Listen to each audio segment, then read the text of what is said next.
Para sa bawat Pilipino. Alam ko na buo ang galit ninyo sa akin ngayon. Nauunawaan ko rin kung bakit. Lalo na at malaki ang halagang nakataya. Pero bago kayo humusga, hayaan ninyong ipaliwanag ko ang buong katotohanan. Matagal akong hindi nagsalita dahil may direktang utos sa akin. Huwag nang bumalik ng Pilipinas at manahimik na lamang. Umalis ako noong July 19, 2025 para sa aking medical check-up. Nakaplanong bumalik pagkatapos ng SONA ni Pangulo. Pero habang papauwi na ako, tinawagan ako ni dating Speaker Martin Romualdez at sinabihan, "Stay out of the country.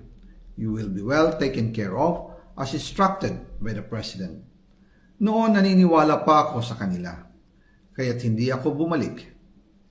Tumikom ang aking bibig, sumunod ako, pero ang hindi ko alam, ang ibig pala nilang sabihin sa aalagaan ka namin ay gagamitin ako bilang panakipbutas sa kanilang kampanya laban sa korupsyon. Ginawa nila akong poster boy ng kanilang sariling kasinungalingan.